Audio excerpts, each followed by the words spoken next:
Ok, salut à tous, ici Yohan de la chaîne FCF.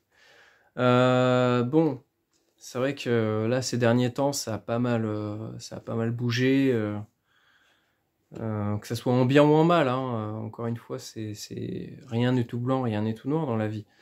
Euh, et donc je me suis pas mal questionné, j'ai pris un petit peu de recul par rapport à FCF et aux différents projets qui sont proposés. Et notamment, enfin, ce qui m'a permis de me rendre compte de quelques petits soucis, c'est également la réaction de certaines personnes qui ont quitté le groupe ou qui m'ont dit voilà, ça ne représente plus réellement les idées, les attentes que j'avais de FCF. Et je me suis rendu compte qu'on était vraiment passé d'une approche citoyenne à un groupe radio qui fait quasiment que des projets radio.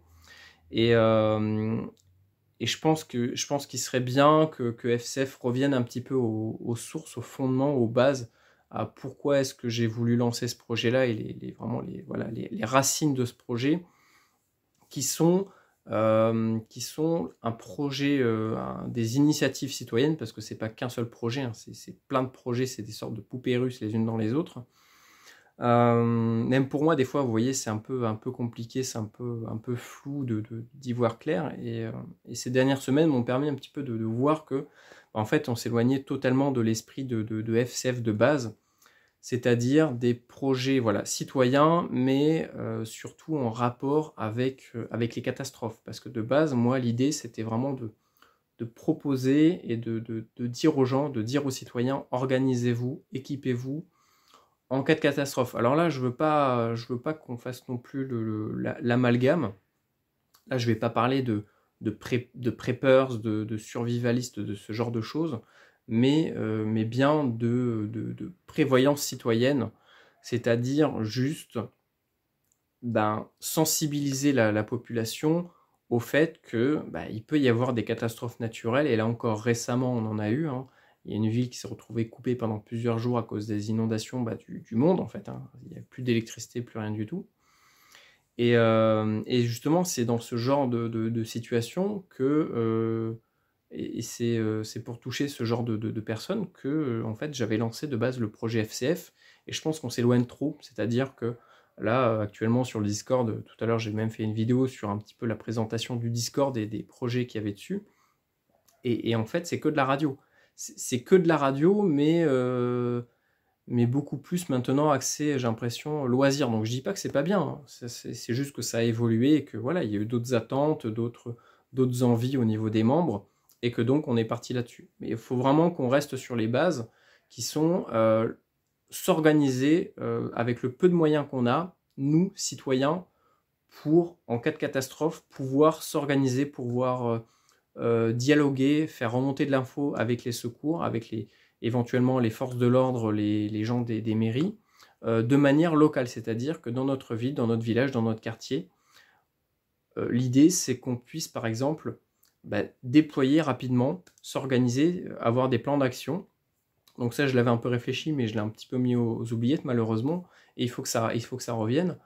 Et, euh, et voilà, avoir des plans d'action simples, structurés, dire voilà, s'il se passe telle chose, eh ben, on peut déployer tel truc, ça fonctionnera comme ça, on pourra filer des portatifs à telle ou telle administration, telle ou telle personne, tel ou tel organisme, pour pouvoir se coordonner. C'est surtout ça, en fait, le but principal, c'est qu'on puisse arriver à se coordonner déjà en tant que citoyen, s'alerter, c'est-à-dire que pour par exemple, les zones Céveso, qui sont proches, par exemple, des centrales nucléaires ou je sais pas moi, des usines chimiques ou autres. Et ça, encore une fois, on l'a vu il y a pas longtemps, il y a pas longtemps, il y a quelques années. On a eu un souci dans je crois que c'était une usine de produits chimiques. Et en fait, l'usine a cramé, mais pour ne pas paniquer la population, pour pas les déranger dans leur sommeil, ils ont préféré faire sonner l'alarme le lendemain, je crois après-midi. C'est-à-dire que toute la nuit et toute la matinée, les gens en fait se sont pris les retombées chimiques dans leur jardin, chez eux, sur eux. Il y a des gens qui sont même morts de ça. Et en fait, bah, il y a eu un manque total d'alerte à la population, voilà, comment dire,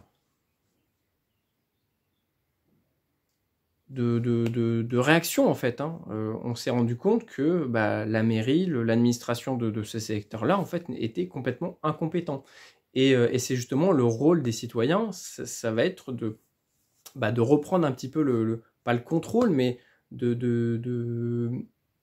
comment, de se réinformer, de se réintéresser à ce genre de thématiques et de s'organiser, de trouver des moyens simples, efficaces, de s'alerter entre nous. C'est-à-dire que là, dans ce contexte-là, dans cette situation-là, l'idéal, ça serait que un citoyen puisse voir que bah, effectivement, il y a un souci, il voit des remontées de fumée, un incendie pas possible, il voit qu'il y a un souci et qu'il n'y a aucune alerte qui est donnée. Et ben son rôle, ça aurait été de passer par exemple par je sais pas moi, une application téléphonique ou autre pour lancer une alerte dans son quartier, dans sa ville, et que comme ça, de fil en aiguille, entre citoyens, on puisse s'alerter et se protéger tout simplement, voilà, se mettre en quarantaine, isoler notre domicile, écouter les informations et alerter tous les autres départements qui sont autour, qui peuvent potentiellement également se prendre les retombées chimiques qui sont super dangereuses. Et c'est dans toutes ces thématiques-là, en fait, que je pense que le citoyen doit reprendre un petit peu le contrôle de sa vie, le contrôle de la sécurité de ses voisins, de son quartier, de sa ville, parce qu'on se rend compte qu'en fait, bah, ça ne fonctionne pas. Le système actuel dans lequel on est, malheureusement, hein, vraiment, j'aurais vraiment voulu que ça fonctionne, mais on voit bien que ça ne fonctionne pas, que ça ne fonctionne plus. Et donc, c'est à nous, malheureusement, bah, de trouver des solutions, des moyens temporaires de diffuser de l'information. Donc, ça commence par les communications radio, par avoir un minimum d'équipement chez soi pour tenir, par exemple, le temps que les secours arrivent, pour pas se contaminer, pour pas contaminer ces animaux, se sensibiliser et sensibiliser la population au niveau des risques chimiques, pétrochimiques, nucléaires, des inondations, etc., des incendies. C'est tout ça en fait qui fait que la population peut devenir beaucoup plus résiliente et peut, en cas de défaillance, alors je dis pas forcément que c'est le souci, les soucis de l'État, le souci de telle personne, même si ça sera sûrement le cas, même si c'est sûrement le cas. Mais ce que je veux dire par là, c'est que voilà, il y a un problème, il faut le résoudre. S'ils sont pas foutus de le résoudre, c'est à nous de le résoudre. Malheureusement, c'est comme ça, mais on n'a pas le choix. C'est soit ça, soit on continuera de se prendre des retombées de produits chimiques, d'avoir des inondations et de ne pas savoir quoi faire, que ça soit le bordel au niveau des communications radio, parce que ça a été le cas. D'ailleurs, j'essaierai de faire une vidéo un peu plus approfondie là-dessus, parce qu'on m'a rapporté pas mal de choses. J'ai pas eu le temps de tout vérifier. Mais ce qui s'est passé là il y a quelques mois, c'est vrai que ça nous a donné une bonne leçon sur l'incompétence de certains organismes, certaines structures, certaines entités face à des catastrophes et aux besoins instantanés, immédiats des citoyens pour avoir de l'info, pour faire remonter de l'info, pour s'alerter et pour se protéger surtout. C'est ça qui est important, c'est qu'effectivement il y a une catastrophe. Il y a peut-être déjà des blessés, mais il ne faut pas en avoir plus. Donc, il faut alerter, sensibiliser, dire aux gens voilà, qu'il y a des choses qui soient mises en place. Et j'aimerais que ça soit fait via la structure FCF, parce que c'est notre idée de base. Et que les gens lancent comme ça des idées, par exemple, de flyers à distribuer dans le quartier, dans la ville, des zones Céveso, qui dit aux gens, voilà... faites comme ci, comme ça, écoutez telle fréquence, écoutez tel bidule, faites remonter l'info à telle structure. Et il n'y a que comme ça qu'on pourra arriver à se sortir de ce genre de catastrophe. Donc voilà, vraiment, je pense qu'on s'est un peu trop éloigné. Ce qu'on fait, c'est bien, hein, c'est aussi pertinent parce que aussi la radio au grand public, je pense que ça serait vraiment bien de la développer, de le démocratiser, et de toucher un maximum de personnes, mais il ne faut pas oublier les fondements, et voilà, c'est vraiment les racines de FCF, c'est que c'est les citoyens au service des citoyens, c'est pas plus compliqué que ça. Il y avait eu des idées d'associations, de machin, d'être agréé sécurité civile, non, les gars, c'est pas l'objectif. L'objectif, c'est des citoyens au service des citoyens. C'est pas des citoyens au service de la sécurité civile. C'est pas une association qui demandera de l'argent pour payer du matériel et en échange les gens vont réclamer autre chose. Enfin non, c'est pas l'objectif. L'objectif c'est d'être une entité un peu voilà, un peu volatile.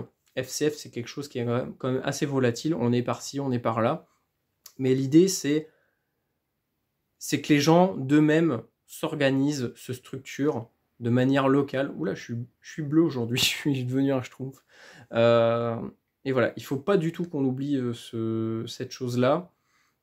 Effectivement, peut-être que ça ne plaira pas à tout le monde, mais dans tous les cas, là, il faut comprendre que c'est pas question de plaire, c'est pas question que ça soit officiellement, voilà, que ça soit un truc officiel, on s'en fout, c'est pas important ça. Le jour où il y aura une catastrophe, que ça soit une association ou non, on s'en tape, on s'en tamponne complètement. Ce qui compte, ça va être d'alerter ses voisins, d'alerter la population, de faire remonter de l'info, de savoir quoi faire si on est face à un blessé. C'est ce genre de choses. On n'est pas dans le je parle pas de fin du monde, je parle pas de tout ça. C'est une autre thématique. Là, effectivement, c'est peut-être que les frontières sont très minces entre les deux, mais c'est pour moi deux choses complètement différentes. C'est un citoyen lambda, effectivement, je pense que pour moi, il doit être un minimum prévoyant dans le sens où l'État nous dit d'eux-mêmes, de leur propre chef sur le site officiel du gouvernement, il faut que, normalement, n'importe quel citoyen est censé avoir un sac d'évacuation, avoir de quoi se nourrir pendant tant de jours, avoir des piles de rechange, pouvoir écouter les infos sur la radio, etc. Combien de gens dans la population ont vraiment ça et sont vraiment prêts en cas de petite catastrophe, petite ou moyenne catastrophe, je ne parle pas d'autre chose. Et donc c'est là-dessus qu'on va devoir, nous tous, jouer un rôle et se structurer enfin et s'entraider. S'entraider plus que jamais parce qu'aujourd'hui on devient une société où les gens ont peur du contact. Ça fait 1 an qu'on a été désociabilisé et c'est pas bon.